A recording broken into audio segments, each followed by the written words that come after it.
और इस वक्त करौली से बड़ी खबर मिल रही है। करौली के मंडरायल से यह खबर सामने आई है। एसीबी की ट्रैप में एक घूसखोर बाबू को गिरफ्तार किया गया। 2000 रुपए की रिश्वत लेते हुए इसे गिरफ्तार किया गया। एसीबी ने शिव कुमार गुप्ता को ट्रैप किया है। खेत योजना में फीडिंग के बदले ये घूस मांगी गई थी। एसीबी डीएसपी अमर सिंह मीणा के नेतृत्व में यह कार्रवाई की गई है।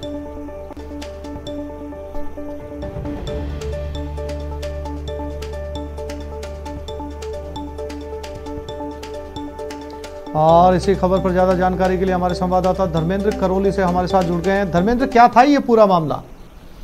जी, बताना चाहूंगा अभिषेक, ये पूरा का पूरा मामला मंडरायल पंचायत समिति का है। यहाँ बाबू शिव कुमार गुप्ता ने केमकच्छ गांव निवासी राम अवतार से अपना खेत योजना के तहत मेड़बंदी और अन्य कामों के बिल चढ़ाने के लिए 2000 रुपए की रिश्वत मांगी थी। इसको लेकर राम अवतार मीणा ने कल एसीबी कार्यालय करौली में स्वयं उपस्थित होकर शिकायत दर्ज कराई, जिसके बाद एसीबी टीम ने शिकायत का सत्यापन किया और जो शिकायत थी वो सही पाई गई। इसके बाद आज दोपहर में कार्रवाई करते हुए घूसखोर बाबू को 2000 रुपए की रिश्वत लेते हुए एसीबी की टीम ने दबोचा है और एसीबी की टीम जो कार्यालय है उनके रिकॉर्ड को खंगाल रही है, साथ ही बाबू से पूछताछ कर रही है और जो रिश्वत की राशि है वो घूसखोर बाबू की जेब से बरामद हुई है। जी अभिषेक। जी धर्मेंद्र, जानकारी के लिए आपका धन्यवाद।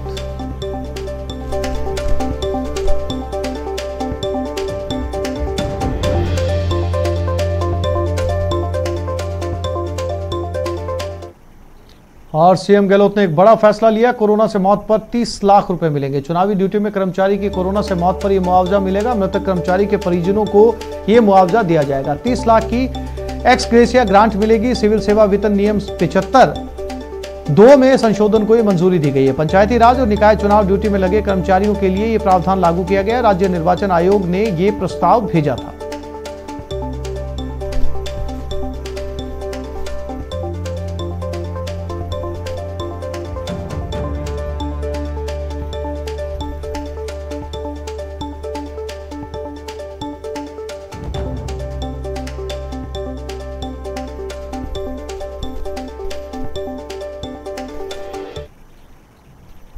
और प्रदेश में गुर्जर आरक्षण आंदोलन की आहट तेज होने लगी है। आरक्षण के मसले को लेकर राज्य सरकार से नाराज चल रहे गुर्जर नेता आगामी रणनीति बनाने के लिए कल भरतपुर के पीलूपुरा क्षेत्र में स्थित अड्डा गांव में जुटेंगे। वहां गुर्जरों की महापंचायत आयोजित की जाएगी। वहीं आज जोधपुर हाईकोर्ट में आरक्षण पर सुनवाई टल गई है। अगली सुनवाई कोर्ट ने 21 अक्टूबर तक टाल दी है। इसके साथ ही दौसा में गुर्जर समाज के नेताओं ने जगह जगह जाकर पीले चावल वितरित किए और गुर्जर समाज के लोगों को ज्यादा से ज्यादा महापंचायत स्थल अड्डा में पहुंचने की अपील की है।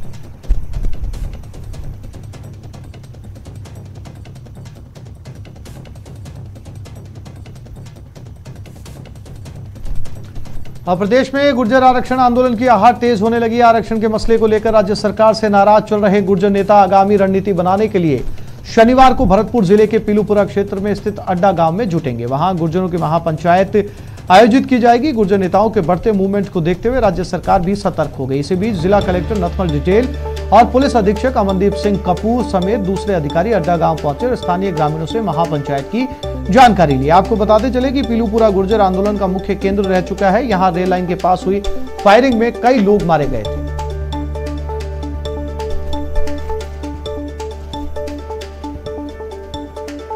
गुर्जर आरक्षण संघर्ष समिति के जो संयोजक है कर्नल किरोड़ी सिंह जी बैसला, उन्होंने घोषणा की थी कि गुर्जर समाज की महापंचायत मलारना डूंगर सवाई माधोपुर नहीं होकर के बयाना में जो पीलूपुरा के पास गांव है अड्डा, उसमें 17 अक्टूबर को संपन्न होगी। उसी के मद्देनज़र आज मैंने पुलिस अधीक्षक महोदय के साथ में और बयाना का पूरा प्रशासन, पुलिस प्रशासन के साथ अड्डा गांव और आसपास की पूरी भौगोलिक स्थिति का अध्ययन किया और लोगों से ये जानने की कोशिश की कि किस प्रकार इस महापंचायत का क्या रूप रहेगा।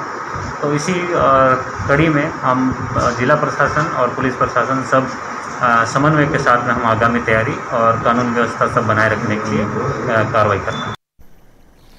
और गुर्जर आरक्षण पर सुनवाई नहीं हुई। हाईकोर्ट में स्टे एप्लीकेशन पर सुनवाई नहीं हो पाई। मूल याचिकाकर्ता के अधिवक्ता ने विरोध किया। कोर्ट ने 21 अक्टूबर तक ये सुनवाई टाल दी है।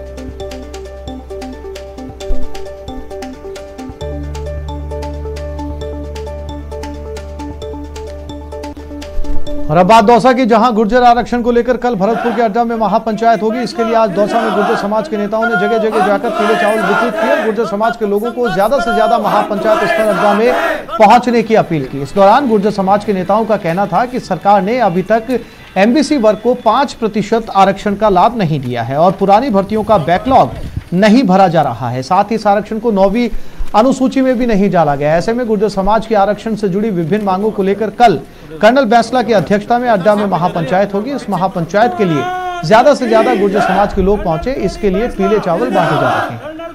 हम तुम्हारे साथ हैं, तुम संघर्ष करो, हम तुम्हारे साथ हैं।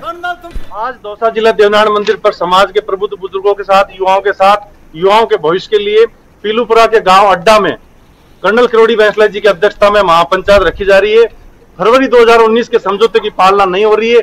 हमारे युवाओं को रोजगार नहीं मिल रहा है। बैकलॉग, प्रक्रियाधीन भर्तियां, रीट भर्ती 2013, पुलिस भर्ती 2018 और शहीदों की विधवाओं को 3 शहीदों की विधवाओं को नौकरी और मुआवजा नहीं मिल रहा है। मुकदमों का, गुर्जर आरक्षण के मुकदमों का निस्तारण नहीं हो रहा है। आज पीले चावल वितरण करने का एक मुख्य उद्देश्य यह है कि जो गुर्जर आरक्षण के मामले में सरकार, जो बीजेपी की भी सरकार आई और कांग्रेस की आई, उनने जो वादे किए थे उन वादों को वो निभा नहीं रही है। इसलिए हमारे युवाओं को, जो नए जो बच्चे हैं, उनको रोजगार नहीं मिल रहा है। और सीएम गहलोत का एक और बड़ा फैसला, 47 करोड़ अतिरिक्त बजट को मंजूरी दी गई। SC/ST अत्याचार निवारण योजना का बजट मंजूर किया गया। SC/ST के पीड़ित को अब आर्थिक मदद मिलेगी। योजना में राज्य और केंद्र की बराबर की हिस्सेदारी है। 50% केंद्र, 50% राज्य देगा फंड।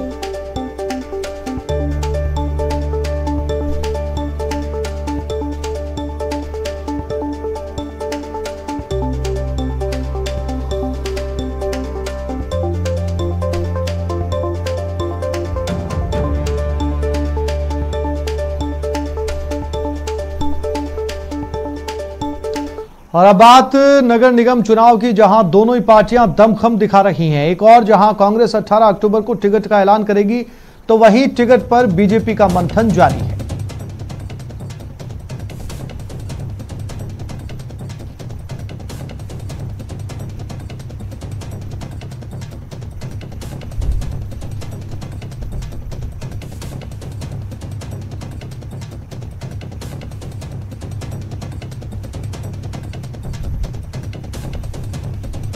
जयपुर में हुई कांग्रेस स्क्रीनिंग कमेटी की बैठक में 18 अक्टूबर को टिकटों का ऐलान किया जाएगा। होटल अशोक में यह बैठक हुई। बैठक में दिग्गज नेता मौजूद रहे। पर्यवेक्षक तरुण कुमार शांति धारीवाल, मंत्री प्रताप सिंह खाचरियावास, ज्योति खंडेलवाल इस बैठक में मौजूद रहे।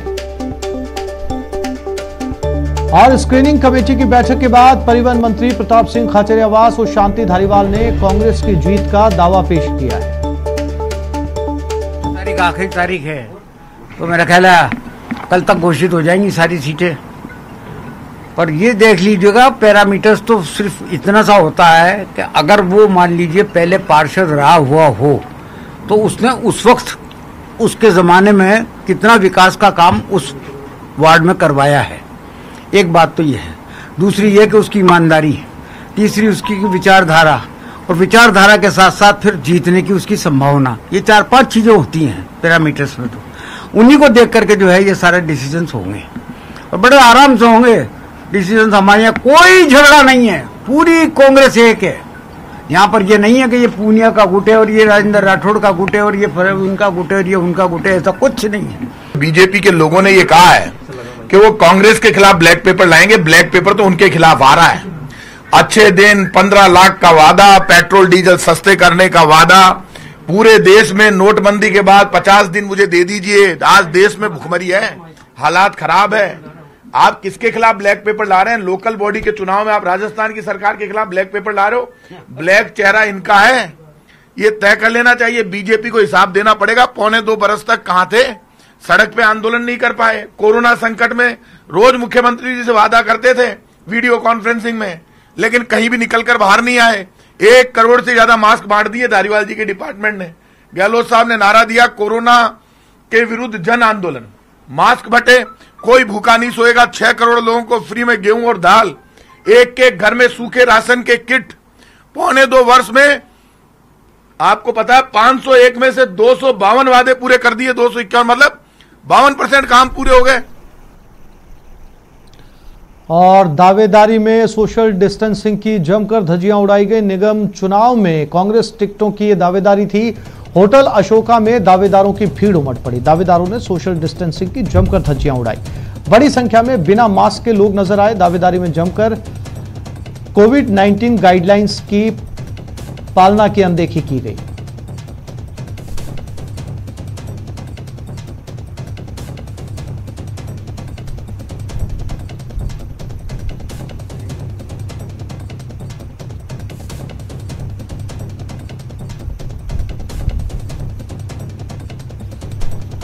नगर निगम चुनाव 2020 में टिकट बंटवारे में बीजेपी जुटी हुई है। टिकट बंटवारे के फॉर्मूले पर मंथन जारी है। प्रदेश अध्यक्ष संगठन महामंत्री मौजूद हैं। अर्जुन राम मेघवाल, चुनाव प्रभारी वासुदेव देवनानी, सह प्रभारी जितेंद्र गोठवाल, रामलाल शर्मा भी इसमें मौजूद हैं।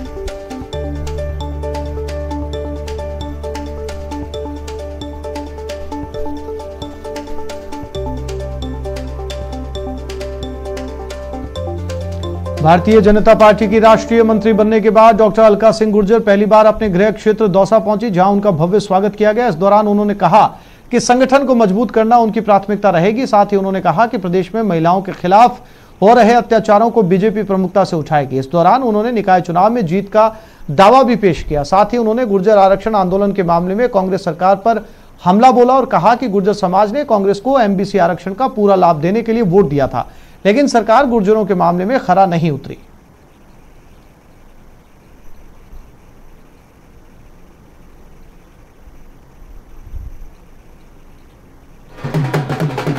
पहली बार अलका सिंह गुर्जर दौसा आई हैं और ये इनका गृह क्षेत्र है। मैडम, इतनी बड़ी जिम्मेदारी मिली है राष्ट्रीय स्तर की, किस तरह निभाओगे? और राजस्थान के मुद्दे हैं जो महिला अपराध जैसे भाजपा उठाती रहती है, तो किन इन मुद्दों को उठाओगे?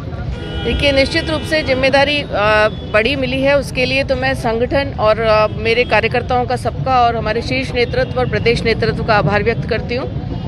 और हम भारतीय जनता पार्टी के कार्यकर्ता हैं। हमारा दायित्व समय समय पर बदलता रहता है, लेकिन हमारा जो मूल उद्देश्य है संगठन को आगे बढ़ाना और हमारे वैचारिक अधिष्ठान को आगे बढ़ाना, उसके अनुरूप हम काम करते रहते हैं। जहाँ तक राजस्थान का सवाल है, राजस्थान से अगर मैं कहूं कि कानून और कांग्रेस दोनों करीब करीब समाप्त हो चुके हैं। सरकार ने जो घोषणा पत्र में वादे किए थे, एक भी वादा पूरा नहीं कर पाई है और राजस्थान में लॉ एंड ऑर्डर की स्थिति सबसे ज़्यादा खराब है।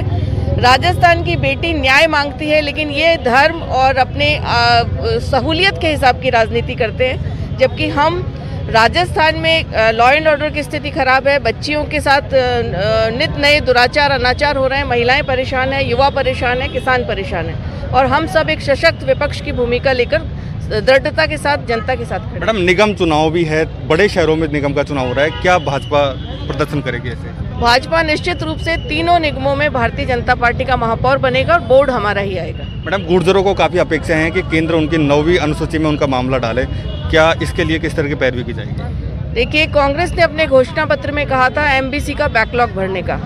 घोषणा पत्र में इन्होंने कहा था 4% आरक्षण देने का। एक भी वादा ये पूरा नहीं कर पाए हैं और निश्चित रूप से युवा जो बेरोजगार है, जिसने उम्मीद से कांग्रेस को वोट दिया था, वो आज बहुत ही दुख के साथ खड़ा हुआ है। और जहाँ तक आप आगे की बात कर रहे हैं, तो भारतीय जनता पार्टी ने ओबीसी कमीशन केंद्र में बनाया है, जिसके पास पूरी कॉन्स्टिट्यूशनल और लीगल पावर्स हैं। उसके अनुरूप और जब वहाँ विषय आएगा तो निश्चित रूप से हम पूरा अपना सहयोग करेंगे। आशीष शर्मा, न्यूज 18 दौसा। यहाँ एक छोटे से ब्रेक के लिए रुक रहे हैं। ब्रेक के बाद बात करेंगे इंटर्न डॉक्टर्स के हल्ला बोल।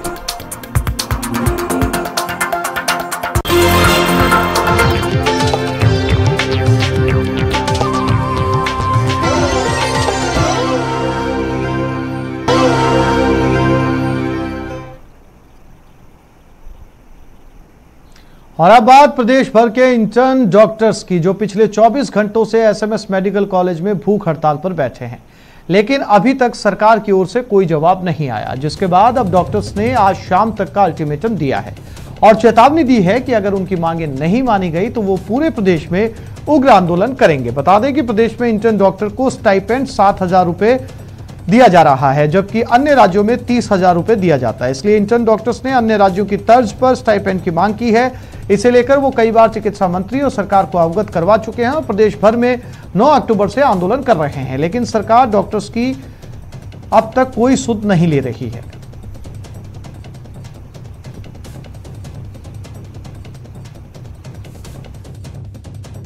सबको जैसे आज पता है पूरे राजस्थान में हम कल अनशन पे बैठ चुके हैं।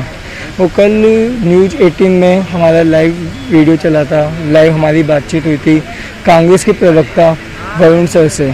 तो उन्होंने हमें आश्वासन दिया था कि शाम तक कोई आके हमसे बात करेगा, लेकिन आज 24 घंटे हो चुके हैं, हमारे साथी लगातार भूखे बैठे हुए हैं, फिर भी सरकार को कोई फर्क नहीं पड़ा है अभी तक। 10 घंटे से ज़्यादा हो चुका है और वही परेशानियां धीरे धीरे सामने आ रही है। जो एक भूख हड़ताल पे कोई आदमी बैठता है, कोई व्यक्ति भूख हड़ताल पे बैठता है, वो परेशानियां सामने आ रही हैं, लेकिन सरकार क्या कर रही है, बिल्कुल सुध नहीं ले रही है।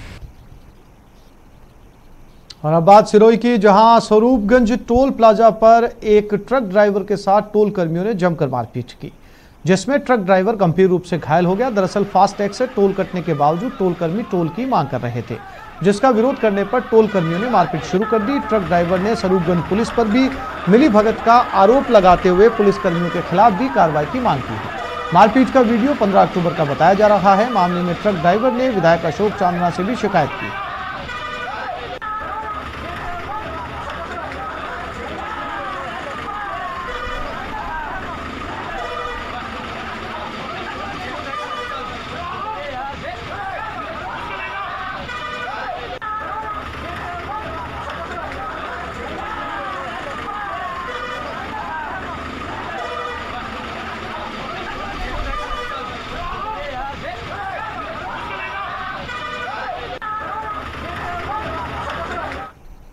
ये खबर सवाई माधोपुर से है। नाबालिग से रेप का मामला सामने आया। आरोपी पूनम चौधरी पॉक्सो कोर्ट में पेश। आरोपी को 4 दिन की रिमांड पर भेजा गया। दूसरी बार पूनम चौधरी को रिमांड पर भेजा गया है।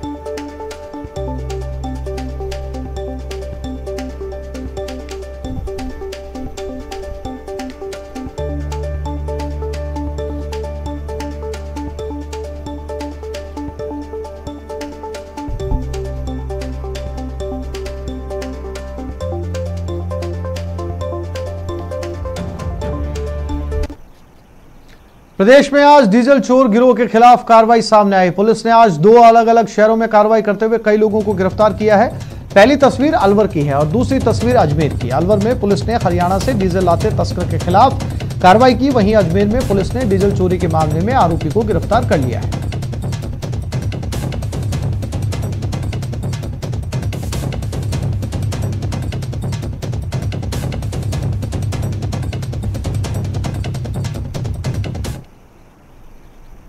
15 अक्टूबर को चयनित सभी शिक्षकों को वर्चुअली सम्मानित किया गया, लेकिन 24 घंटे बाद ही शिक्षकों की सम्मानित लिस्ट पर कई तरह के सवाल उठने शुरू हो गए हैं।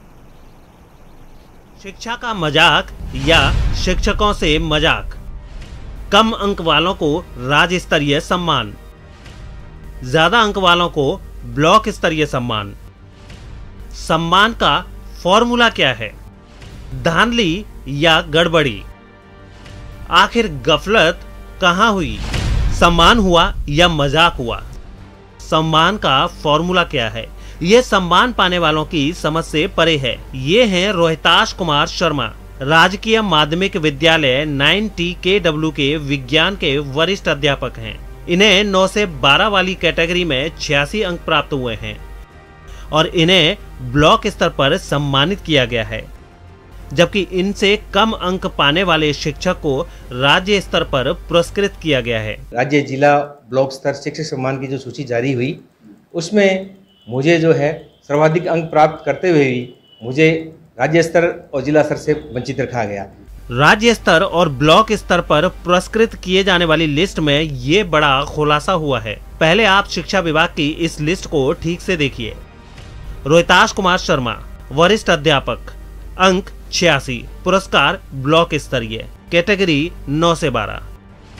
सिमरनजीत कौर, लेक्चरर, अंक 77.75, पुरस्कार जिला स्तरीय, कैटेगरी 9 से 12। सतनाम सिंह, PET, अंक 82.25। पुरस्कार राज्य स्तरीय, कैटेगरी 9 से 12। तो देखा आपने शिक्षा विभाग का अजब गजब अंक गणित और सम्मानित लिस्ट।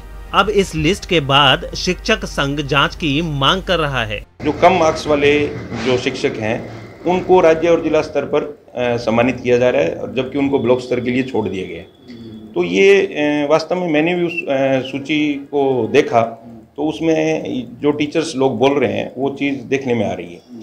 तो हम इस संदर्भ में कल शिक्षक संघ की तरफ से माननीय मुख्यमंत्री महोदय के नाम से ज्ञापन देंगे राजस्थान शिक्षक संघ सियाराम की तरफ से कि इस मामले की एक उच्च स्तरीय जांच होनी चाहिए और वास्तव में शिक्षकों के साथ न्याय होना चाहिए। माध्यमिक शिक्षा निदेशक बीकानेर की ओर से जारी इस सूची पर जब हमने कार्यवाहक मुख्य जिला शिक्षा अधिकारी हरचंद गोस्वामी से बात की तो सुनिए उन्होंने क्या कहा। इसके अंदर वहाँ से जो कार्यवाही होती है वो उनका आधार क्या होता है, ये इसका तो हमें जानकारी नहीं है वो किस प्रकार से होते हैं। जैसे निदेशक महोदय ने बताया कि हमारा कट ऑफ जारी होता है और उस कट ऑफ के अंदर जो टीचर आते हैं उनको हम फाइनलाइज करते हैं। हमारे स्तर के ऊपर जो फॉर्म आवेदन तैयार आए थे, हमारे पास में एप्लीकेशंस आई थी, उनका हमने अच्छी तरह से स्क्रूटनी करवाई और वरीयता निर्धारण की। तो सुना आपने, शिक्षा अधिकारी गलती सुधारने की बजाय जो हुआ उस पर सही की मोहर लगा रहे हैं। कहते हैं जो भी किया नियम के अनुसार किया। पहले ब्लॉक स्तर पर लिस्ट बनाई, फिर जिला स्तर पर बनाई। लेकिन सवाल तो ये उठता है कि गफलत हुई तो हुई कहाँ? जो शिक्षक सम्मान पाने के बाद खुद को ठगा सा महसूस कर रहे हैं, उनको उम्मीद है कि जल्द न्याय होगा, जिसके वो हकदार हैं वो उचित सम्मान मिलेगा। अशोक शर्मा की रिपोर्ट, न्यूज 18 राजस्थान। और अब एक नजर वायरल टॉप 10 पर।